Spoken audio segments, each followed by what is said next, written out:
നമസ്കാരം, ഏവർക്കും സൂപ്പർ കിച്ചണിലേക്ക് സ്വാഗതം. നമുക്കിന്ന് കുറച്ച് പുലാവ് തയ്യാറാക്കാം. അതിന് വേണ്ട ചേരുവകളൊക്കെയാണ് ഞാൻ ഈ എടുത്ത് വെച്ചിരിക്കുന്നത്. എന്തൊക്കെയാണെന്ന് നമുക്ക് നോക്കാം. വേണ്ട ബസുമതി അരി എടുത്തിട്ടുണ്ട്, 1 കിലോയോളം ഞാൻ ബസുമതി അരി എടുത്തിട്ടുണ്ട്.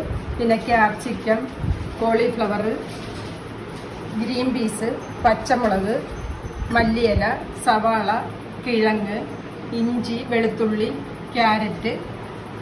പിന്നെ നമുക്ക് കുറച്ച് കാഷ്യൂനട്ടും കിസ്മിസും അതിലിടാനായിട്ട്. പിന്നെ നമുക്ക് കുറച്ച് ഗീ ഓയിലും ആവശ്യമുണ്ട്. അത് നമുക്ക് തയ്യാറാക്കുന്ന സമയത്ത് ഞാൻ കാണിക്കാം.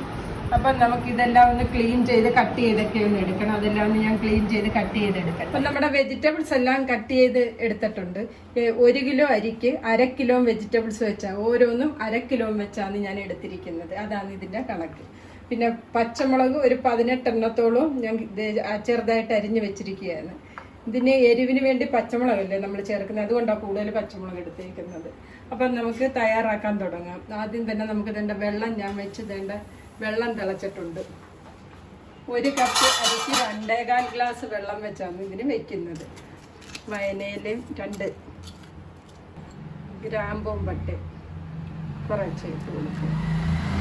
അരി ഞാനൊരു അരമണിക്കൂറോളം വെള്ളത്തിലിട്ട് വെച്ചിരുന്ന് അതിൻ്റെ വെള്ളമെല്ലാം മാറ്റി എടുത്ത് വെച്ചിരിക്കുകയാണ്. ഇത് നമുക്കിനി ഇതേ വെള്ളം തിളച്ചിട്ടുണ്ട്, ഇതിലോട്ട് ഇട്ട് കൊടുക്കാം. 1 സ്പൂൺ നാരങ്ങ നീരൊഴിക്കാം. 1 സ്പൂൺ നെയ്യ് ഒഴിച്ചു കൊടുക്കണം. ചോറിന് ആവശ്യമായിട്ടുള്ള ഉപ്പും കൂടെ ചേർത്ത് കൊടുക്കാം.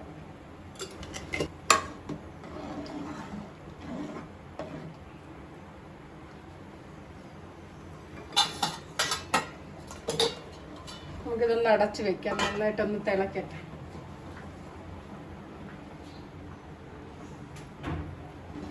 നമ്മുടെ അരി നന്നായിട്ട് തിളച്ച് വന്നിട്ടുണ്ട്. നമുക്കിനി ഇച്ചിരി സിമ്മാക്കി വെക്കണം. ഇത്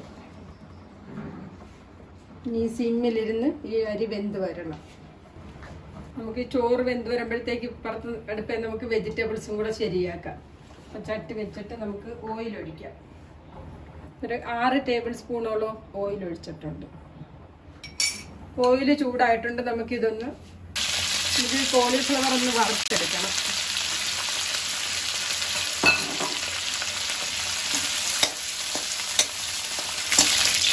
ഇപ്പോൾ ഒന്ന് മുരിഞ്ഞ് വരണം. ഇത് നമുക്ക് അരിയുടെ വെള്ളമൊക്കെ വറ്റി വന്നിട്ടുണ്ടോ എന്ന് നോക്കാം. വെള്ളമൊക്കെ ഏകദേശം വറ്റിയിട്ടുണ്ടെന്ന് ഇളക്കി നോക്കാം. നമുക്ക് ഇത് വെന്തിട്ടുണ്ടോ എന്ന് നോക്കാം.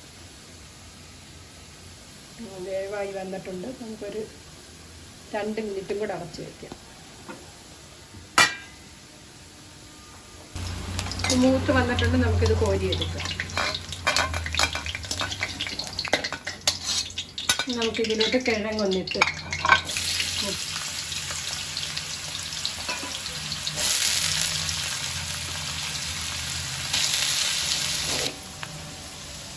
ചെറുതായിട്ട് മൂപ്പിച്ചെടുത്താൽ മതി, കണ്ടവനൊന്നും മൂക്കണമെന്നില്ല.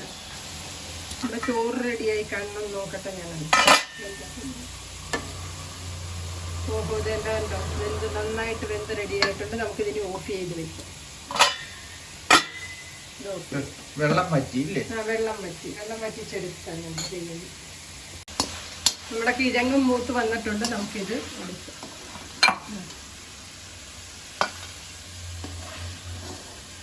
ഒരുപാടങ്ങ് നമുക്ക് കളറൊന്നും കളയുന്നില്ല. വേണ്ട, നമ്മളെല്ലാം കോരി എടുത്തിട്ടുണ്ട്. നമുക്കിനി ഓയിലിലോട്ട് എന്താ വലിയ ഏലക്കായ ഞാൻ ഇടുന്നത്. ഇത് കണ്ട വലിയ ഏലക്ക. ഇതൊന്ന് ഇങ്ങനൊന്ന് പൊട്ടിച്ചങ്ങ് ഇടും, കണ്ടോ? അല്ലെങ്കിൽ ചെറിയ ഏലക്കായ ആയാലും ഇട്ടാൽ മതി. ഈ വയനയില, പട്ട, ഗ്രാമ്പു, പിന്നെ അല്പം കുരുമുളക്, ഇതെല്ലാം കൂടെ നമുക്ക് ഇതിലോട്ട് ഇട്ട് കൊടുക്കാം. എല്ലാം കൂടെ ഈ ഓയിലിട്ടൊന്ന് ചെറുതായിട്ട് മൂപ്പിച്ചെടുക്കുക. അതിന് ശേഷം അതിലോട്ട് ഉള്ളി ഇടാം. നമുക്ക് ഉള്ളി ഇട്ട് കൊടുക്കാം.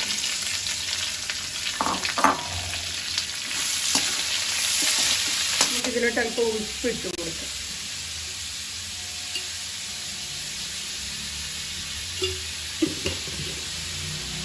ഒരുപാട് ഇതിൽ നമ്മൾ ചോറിൻ്റെ അകത്തും ഉപ്പിട്ടിട്ടുണ്ടല്ലോ. സവാള ചെറുതായിട്ട് വഴണ്ട് വന്നിട്ടുണ്ട്, ഒരുപാട് അങ്ങ് വഴണ്ട് വരണമെന്നില്ല. നമുക്കിനി ഇതിലോട്ട് ഇഞ്ചിയും വെളുത്തുള്ളി ഇട്ട് കൊടുക്കാം. ചതച്ച് വെച്ചതാണ് ഞാനിത്. ഒരു കുടം വെളുത്തുള്ളി എടുത്തിട്ടുണ്ട്, ഒരു വലിയൊരു പീസ് ഇഞ്ചി എടുത്തതാണ്. ഇത് നമുക്ക് ഇതിലോട്ട് ഇട്ട് കൊടുക്കാം. വെളുത്തുള്ളി ഇഞ്ചിയൊക്കെ വഴണ്ടി വന്നിട്ടുണ്ട്. നമുക്കിതിലോട്ട് പച്ചമുളക് ഇട്ട് കൊടുക്കാം. ഈ പുലാവ് ശരിയാക്കുന്നത് എനിക്ക് എൻ്റെ ചേച്ചിയാണ് പറഞ്ഞു തന്നത്. ഈ പുലാവ് ഇങ്ങനെയാണ് ശരിയാക്കുന്നതെന്ന് ചേച്ചിയിൽ നിന്ന് പഠിച്ചതാണ് ഞാനിത്. ഭോപ്പാലിലെ ചേച്ചിയാണ് എനിക്കിത് പറഞ്ഞു തന്നത്. ഇപ്പം ഞാൻ ചേച്ചിയുടെ അടുത്ത് വന്നേക്കുവാണ്. പ്രാവശ്യം ഇതൊന്ന് നോക്കിക്കേ, ഈ പിന്നെ കിഴങ്ങുമൊക്കെ വറുത്തത് കറക്റ്റാണോന്നൊന്ന് ഇത് നല്ല കറക്റ്റാണ്, പരുവത്തിനുണ്ട്. ഇങ്ങനെ തന്നെ ആണല്ലോ. ഇത് തന്നെ, ഒരു കുഴപ്പമില്ല. ഇതിലോട്ട് ഇട്ട് കൊടുക്കും.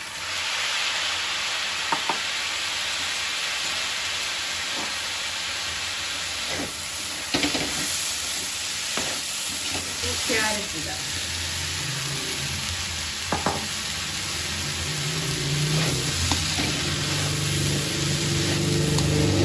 ഇതൊക്കെ ഒന്ന് വെച്ച് നമുക്കൊന്ന് അടച്ച് വെക്കാം. ഇത്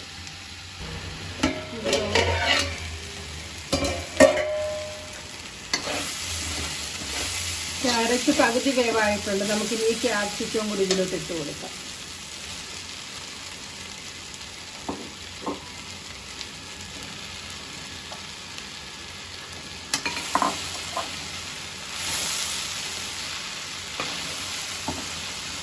ഇതെല്ലാം കൂടെ ഒന്ന് വേണം.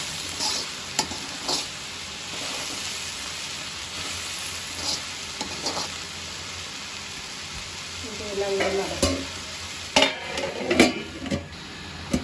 ഇത് വേഗം ഇച്ചിരി ഇടും. നമുക്ക് ഇത് സിമ്മാക്കി വെക്കണം. എന്താണെന്ന് വെച്ചാൽ നമ്മൾ വെള്ളമൊന്നും ഒഴിക്കുന്നില്ലല്ലോ, അതിൻ്റെ ആ വെള്ളത്തിൽ തന്നെ അത് വെന്ത് വരണം. അതുകൊണ്ട് സിമ്മാക്കി വെച്ച് വേണം ഇത് വേവിച്ചെടുക്കാൻ. വെജിറ്റബിൾസ് എല്ലാം വെന്ത്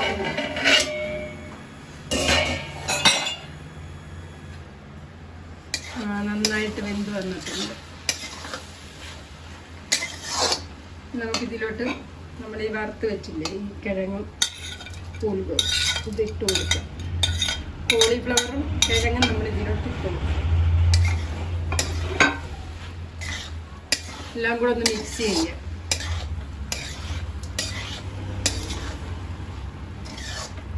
നമുക്കിതിലോട്ട് അല്പം മഞ്ഞൾപ്പൊടി ഇട്ട് കൊടുക്കാം.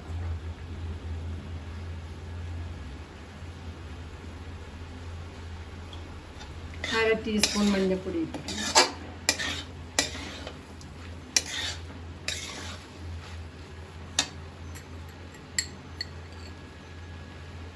ഗരം മസാലപ്പൊടിയാണ്, ഒരു 1.5 ടീസ്പൂൺ ഇട്ട് കൊടുക്കാം. നമുക്കിത് ഗരം മസാലപ്പൊടി.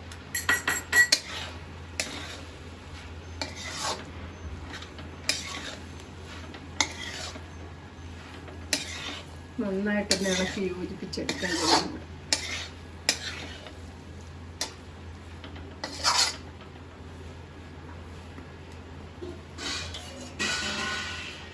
ഇളച്ച് വെച്ചിട്ട് നമുക്ക് ഇതിലോട്ട് ഇച്ചിരി കിസ്മിസും അണ്ടിപ്പരിപ്പും ഒന്ന് വറുത്തെടുക്കണ്ടേ, ഇതിലോട്ട് വറുക്കാം.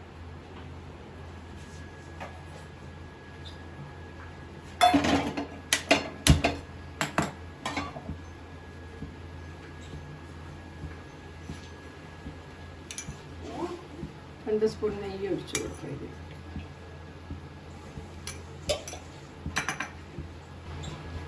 നമ്മുടെ നെയ്യ് ചൂടായി വന്നിട്ടുണ്ട്. നമുക്ക് ഈ കിസ്മിസും അണ്ടിപ്പരിപ്പും ഒന്ന് വറുത്തെടുക്കാം.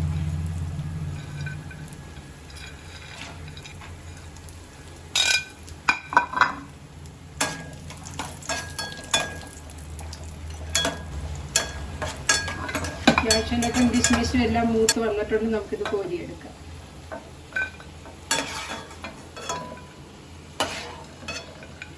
എല്ലാം നമ്മൾ കോരിയെടുത്തിട്ടുണ്ട്. നമുക്ക്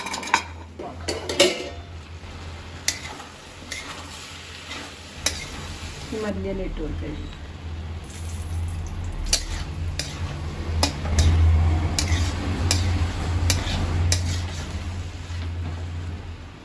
നമുക്ക് ചോറിട്ട് കൊടുക്കാം. നമ്മുടെ ചോറ് നമുക്ക് ഇതിലോട്ട് ഇട്ട് കൊടുക്കാം.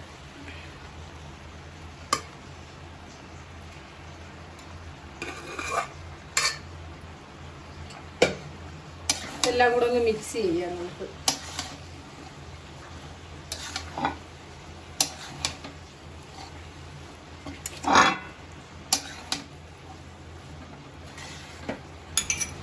ഇതിലോട്ട് നമുക്ക് 2 ടേബിൾ സ്പൂൺ നെയ്യ് ഒഴിച്ചു കൊടുക്കാം.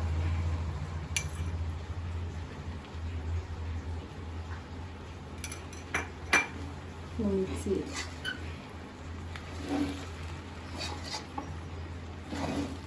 വീണ്ടും ശരിക്കും മിക്സ് ചെയ്യണം അല്ലേ?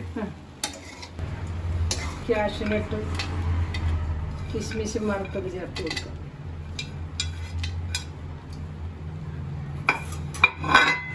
കുറച്ച് മല്ലിയിലയും കൊടുക്കാം.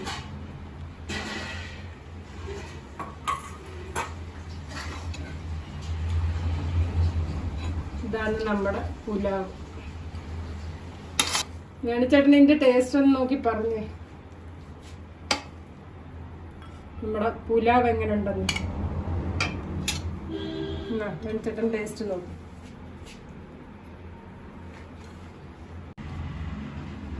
ടേസ്റ്റ് നോക്കിയെന്ന് പറഞ്ഞേ വേണിച്ചേട്ടൻ. സൂപ്പർ കിച്ചണിൽ തയ്യാറാക്കിയ ഈ പുലാവ് വളരെ ടേസ്റ്റിയും സൂപ്പറും ആയിട്ടുണ്ട്. ഇഷ്ടപ്പെട്ടപ്പോ വളരെ ഇഷ്ടപ്പെട്ടു. നമുക്കിത് സെർവിങ് ഡിഷിലേക്ക് മാറ്റാം. ഇതിൻ്റെ കൂടെ പ്രത്യേകിച്ച് നമുക്ക് കറികളൊന്നും ഇല്ലാതെ തന്നെ ഇത് കഴിക്കാൻ പറ്റും. നമ്മൾ പച്ചമുളകൊക്കെ ഇട്ടുകൊണ്ട് ആവശ്യത്തിനുള്ള എരിവും എല്ലാം ഇതിലുണ്ട്. കണ്ടോ? എല്ലാവർക്കും ഇഷ്ടമായെങ്കിൽ ലൈക്ക് ചെയ്യാനും സബ്സ്ക്രൈബ് ചെയ്യാനും മറക്കരുത്. അതുപോലെ തന്നെ ഷെയർ ചെയ്യാനും മറക്കരുത്. ഇനി ഇതുപോലുള്ള നല്ല നല്ല വിഭവങ്ങൾ ഇനിയും ഞാൻ തയ്യാറാക്കിയിടുന്നതായിരിക്കും. എല്ലാവർക്കും ബൈ.